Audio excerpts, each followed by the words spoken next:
Bon, aujourd'hui, une large délégation a accompagné nos deux camarades, Emmanuel Maton et Yann Corr, tous les deux ayant eu un rapport d'un signalement d'incident. Pour les faits, s'étant produit le 7 mai 2021. Juste pour rappel, le 7 mai 2021, il y a des agents d'un atelier ici qui, parce que quand ils s'aperçoivent, et dont Manu, qui a été touché par le Covid, qui a été arrêté par la maladie, s'aperçoivent que leur atelier n'est pas désinfecté. Du coup, ils montent en division pour faire désinfecter l'atelier. Et pour désinfecter l'atelier, bien sûr, ils prennent des gens qui ne sont pas formés à la désinfection, des magasiniers qui ne sont pas formés à la désinfection. L'atelier, il ne peut pas être désinfecté dans son entièreté, donc les agents refusent de prendre le boulot. Mais lors de cette réunion qui s'est passée ici, oui, nos deux camarades, ils se sont checkés par le coude. Et j'ai bien dit le coude. Je n'ai pas dit le poing.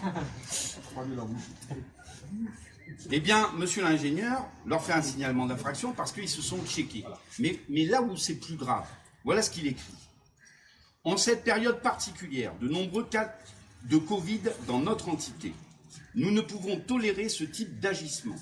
Ces deux agents ont bafoué aux yeux de tous, collègues et hiérarchie, les principes élémentaires de respect des gestes barrières, participent donc volontairement à la possible vectorisation du virus et portent potentiellement atteinte à la santé et à la sécurité de leurs collègues.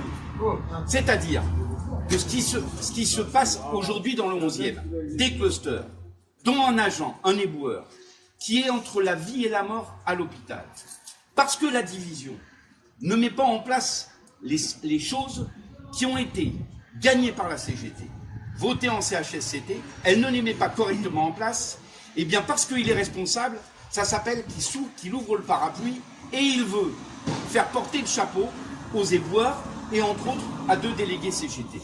C'est ça qui se passe. Parce qu'il sait que si la famille de l'agent, et je recommande à la famille de l'agent, et j'espère que l'agent va s'en relever, et j'espère que l'agent, il va bien s'en sortir, mais qu'il s'en sorte ou pas, il faut que la famille, elle porte plainte contre Saint-Ingénieur. Il faut que la famille, elle porte plainte contre la direction. Il faut que la famille... Parce que les mesures, on le dit depuis des mois, la DPE c'est un cirque, c'est un vrai cirque, où chacun fait ce qu'il veut là-dedans. D'accord ? Chacun fait ce qu'il veut, mais c'est nous qui allons être accusés de propager le virus. Mais de quoi se moque-t-on?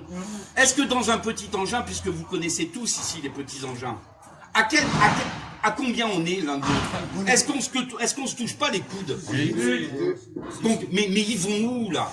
Ils vont nous faire porter le chapeau de cette crise sanitaire?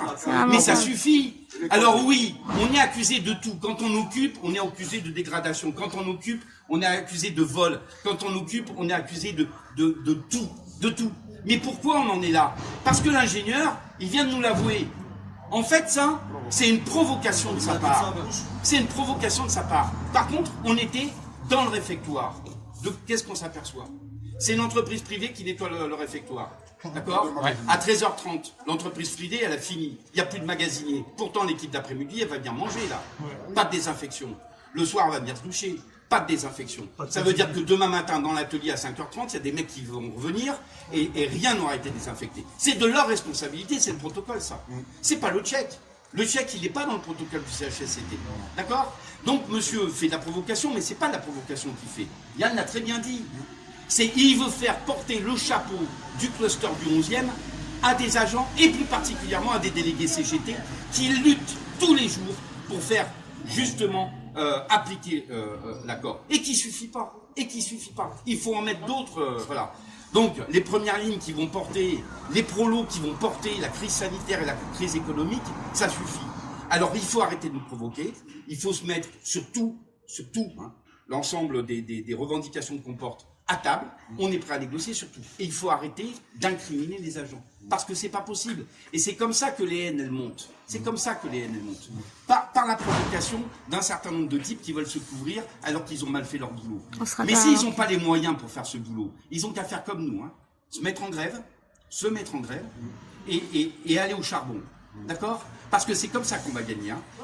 C'est de l'éboueur, c'est de l'égoutier en passant par le conducteur, les adjoints techniques, la maîtrise et les ingénieurs. Parce qu'eux aussi, ils ont le droit de grève, hein, comme nous, plutôt que courber les chines. Et juste pour démontrer à l'ingénieur que rien n'était fait dans sa division, parce que c'est quand même la division là, hein. Il y a des personnels administratifs, il y a des encadrants et des éboueurs. J'ai regardé la ventilation. Alors déjà, les bouches de ventilation, elles sont crasse-pied. J'ai regardé, alors ça ventile, hein. Mais alors... de la merde. Ça m'a pas fait soulever les cheveux, ni ceux de Julien d'ailleurs. J'ai passé le doigt sur les placards. Magnifique. Les placards où on met notre bouffe. Hein. Magnifique. Noir le doigt. Ah, je ne l'ai pas ramené. On a applaudi. Je me suis lavé les mains. Parce qu'il y avait peut-être du Covid dedans. D'accord? Voilà, c'est ça qui se passe. Donc après, ils veulent nous faire porter le chapeau. Ben, on va revenir.